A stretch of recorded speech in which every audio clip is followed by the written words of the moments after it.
Assalamualaikum warahmatullahi wabarakatuh. Saya Dewi Puspita, NPM 2021030050 dari kelompok 4. Nama saya Putri Safira dengan NPM 2021030297. Assalamualaikum warahmatullahi wabarakatuh. Izin memperkenalkan diri, nama saya Yuni Anggraini, NPM 2021030446, Hukum Ekonomi Syariah. Pembahasan yang pertama adalah definisi keseimbangan. Keseimbangan pasar ialah suatu kondisi di mana jumlah barang yang diminta sama dengan jumlah barang yang ditawarkan pada tingkat harga tertentu. Keseimbangan pasar juga dapat dipahami sebagai suatu kondisi di mana harga produk yang ditawarkan sama dengan harga produk yang diminta oleh konsumen. Ketika titik keseimbangan atau titik impas pasar tercapai, tidak ada kecenderungan perubahan harga atau harga harus diperbaiki. Harga ini disebut harga keseimbangan. Selanjutnya pembahasan cara pembentukan keseimbangan pasar. Pembentukan harga keseimbangan pasar ditentukan dengan kekuatan dan permintaan dan penawaran. Jika permintaan lebih kuat dari penawaran, harga akan meningkat. Di sisi lain, jika penawaran lebih kuat dari permintaan, harga akan turun. Dalam proses negosiasi harga barang, keseimbangan pasar dicapai ketika produsen dan konsumen sepakat pada tingkat harga tertentu untuk barang yang menjadi subjek transaksi, yaitu harga di mana produsen tersedia untuk menjual barang di harga di mana konsumen mau membeli barang. Di sisi lain, jika harga barang naik, permintaan barang tersebut akan meningkat. Hubungan antara harga dan jumlah barang yang dalam fungsi atau kegunaan permintaan berbanding terbalik. Artinya, ketika harga produk turun, permintaan meningkat dan sebaliknya. Oleh karena itu, gradien fungsi permintaan selalu negatif. Selanjutnya, harga keseimbangan. Pengertian harga keseimbangan merupakan salah satu harga yang dibentuk pada titik pertemuan antara kurva permintaan dan kurva penawaran, yang berarti kesepakatan antara pembeli dan penjual. Proses terbentuknya harga keseimbangan berawal dari adanya interaksi antara pembeli dengan penjual yang dilakukan secara wajar. Faktor yang mempengaruhi harga keseimbangan ada dua. Yang pertama, hukum permintaan, yaitu suatu permintaan cenderung meningkat ketika harga jatuh. Dan yang kedua adalah hukum penawaran, yakni sebuah penawaran cenderung meningkat ketika harga naik. Cara menghitung harga keseimbangan. Yang pertama, menghitung harga keseimbangan menggunakan tabel. Untuk menghitung harga keseimbangan, kita harus menyusun tabel yang berisi P sama dengan harga, QD sama dengan jumlah yang diminta, dan QS jumlah yang ditawarkan. Melalui tabel tersebut, kita bisa melihat pada harga QD sama dengan QS, itulah harga keseimbangan yang akan kita cari. Berikut disajikan sebuah tabel yang disusun oleh susunan dari data-data yang ada. Bisa dilihat dari bawah sini. Dari tabel tersebut, dilihat bahwa pada harga 4.000, jumlah yang diminta sama dengan jumlah yang ditawarkan. Ini berarti harga keseimbangan terjadi pada saat harga sebesar 4.000 dan jumlah keseimbangan terjadi pada saat pensil berjumlah 60 biji. Selanjutnya, yang kedua, menghitung harga keseimbangan menggunakan kurva. Ada saatnya kita mendapatkan tabel yang tidak memperlihatkan secara langsung adanya harga dan jumlah keseimbangan. Misalnya seperti tabel di bawah ini. Oleh karena itu, untuk mendapat suatu harga keseimbangan, kita harus menggambarkan kurvanya. Berikut adalah kurva permintaan dan penawaran pada ubi. Dapat dilihat kurvanya di bawah sini. Dari perpotongan antara kurva permintaan dan penawaran di atas, didapat titik keseimbangan E pada titik keseimbangan 60,350. Inilah yang dinamakan harga keseimbangan. Harga keseimbangan yang terjadi adalah sejumlah 350 dan jumlah keseimbangannya 60 ton. Selanjutnya, menghitung harga keseimbangan dengan menggunakan pendekatan matematis. Cara ini akan digunakan dalam mencari harga keseimbangan apabila data yang kita peroleh berbentuk fungsi permintaan dan fungsi penawaran. Untuk memperoleh harga keseimbangan antara fungsi permintaan dan penawaran dapat menggunakan rumus sebagai berikut. QD sama dengan QS atau PD sama dengan PS dengan keterangan QD adalah jumlah yang diminta, QS jumlah yang ditawarkan, PD adalah harga yang diminta, dan PS harga yang ditawarkan. Materi selanjutnya akan dijelaskan oleh teman saya Putri Safira. Pembahasan keempat yaitu perubahan keseimbangan pasar. Perubahan keseimbangan pasar dalam pelajaran ekonomi mikro dapat terjadi akibat perubahan dalam permintaan atau penawaran. Pada pembahasan keseimbangan pasar, kita memahami bahwa keseimbangan pasar terjadi pada saat jumlah permintaan barang oleh konsumen sama dengan jumlah penawaran barang oleh produsen. Dalam kondisi ini, dianggap bahwa jumlah permintaan, jumlah penawaran, dan harga keseimbangannya cenderung untuk tidak berubah. Namun, di satu sisi, kita juga memahami kuantitas barang yang diminta dan kuantitas barang yang ditawarkan mempunyai faktor yang masing-masing mempengaruhi. Apabila terjadi kondisi perubahan pada faktor yang mempengaruhi permintaan dan penawaran, hal ini tentu akan menyebabkan terjadinya perubahan keseimbangan pasar.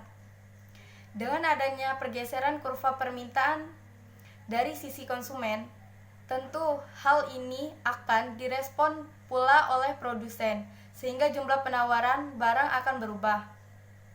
Perubahan keseimbangan pasar karena pergeseran permintaan akibat kenaikan pendapatan yang pertama yaitu kondisi keseimbangan pasar yang awal, yang pada mulanya keseimbangan pasar terjadi pada titik E0 dengan tingkat harga 4.000 per barang dan kuantitas permintaan ataupun penawaran sebesar 4 barang. Kurva permintaan awal yaitu pada kurva permintaan D0.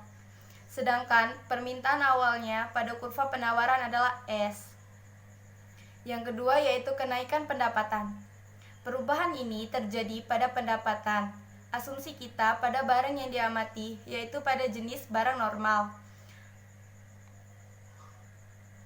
Inti yang terjadi di sini bahwa telah terjadi kenaikan pendapatan.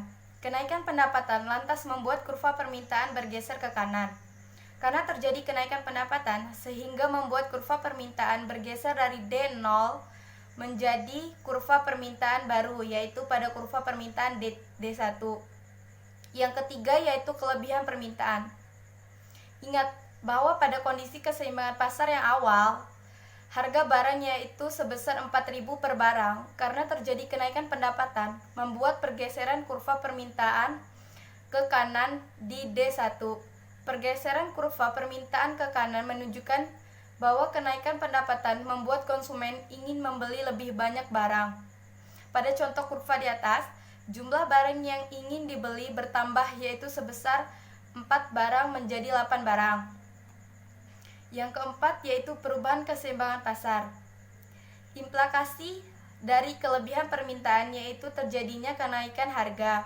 Karena jumlah permintaan oleh konsumen lebih besar dari jumlah barang yang tersedia, maka konsumen akan bersaing untuk mendapatkannya.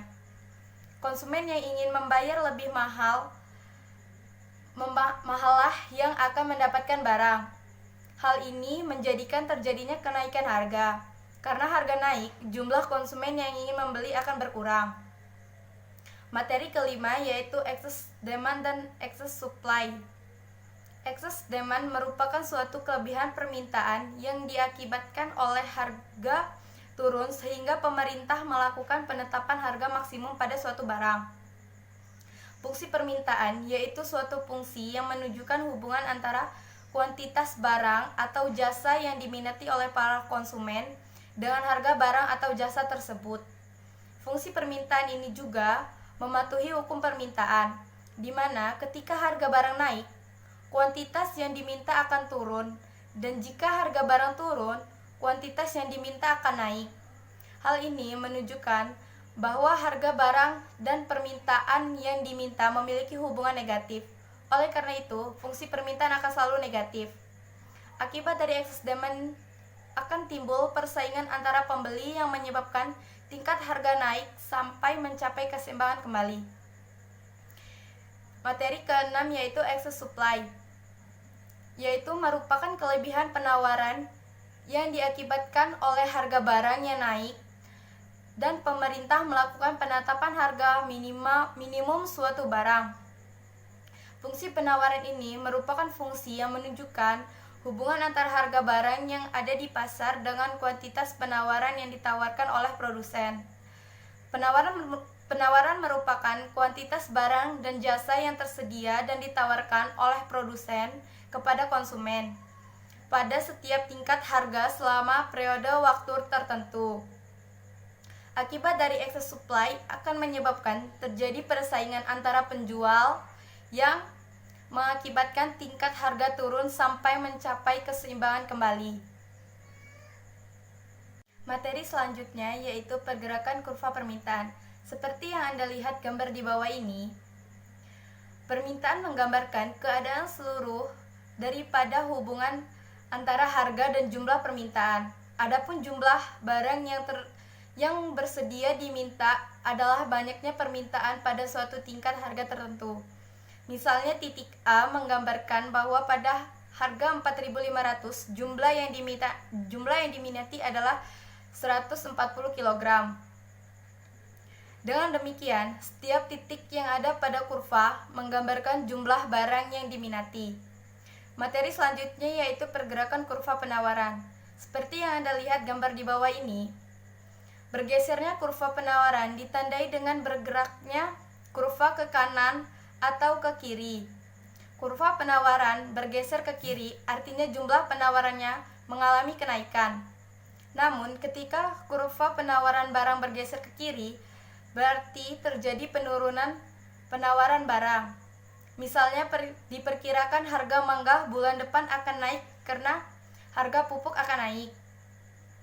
Kenaikan harga mangga menyebabkan penurunan penawaran mangga, sehingga ketika diperkirakan akan naik, maka penjual akan mengurangi jumlah barang yang dijualnya.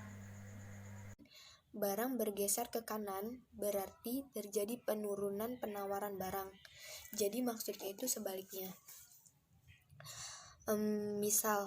Misalnya diperkirakan harga mangga bulan depan akan naik karena harga pupuk akan naik.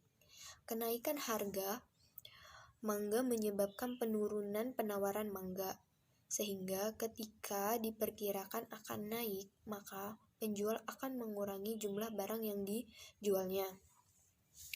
Materi yang selanjutnya yaitu soal-soal dan studi kasus.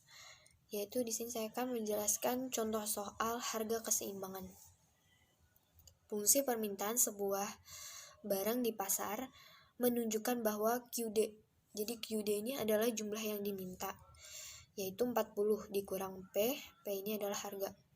Serta fungsi penawaran QS ini adalah jumlah yang ditawarkan, yaitu 4P dikurang 50.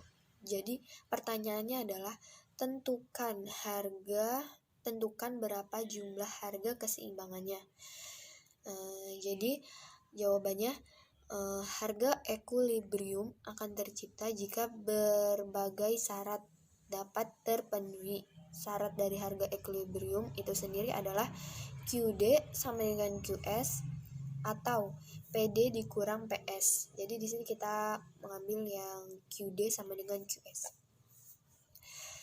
Jadi QD sama dengan PS ini 40 dikurang P sama dengan 4P dikurang 50.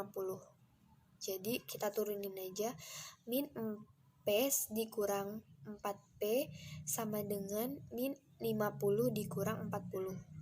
Jadi min P dikurang 4P ini sama dengan min 5P, dan min 50 dikurang 40 sama dengan min 90. Jadi P sama dengan min 90 dikurang per min 90 per min 90 per min 5. Jadi sama dengan 18. Sampai sini kita sudah memperoleh PRIC atau P, harga keseimbangan sebesar 18. Selanjutnya, dalam mencapai Q atau jumlah keseimbangan, kita harus memasukkan harga keseimbangan yaitu 18. Kesalahan satu fungsi di P dapat kita masukkan ke fungsi permintaan ataupun fungsi penawaran. Jadi P sama dengan 18 dan Q sama dengan 40 dikurang P. Jadi Q sama dengan 40 dikurang 18. Jadi Q itu adalah 22. Jadi sekian dari kelompok kami. Kurang lebihnya kami mohon maaf. Sekian. Wassalamualaikum warahmatullahi wabarakatuh.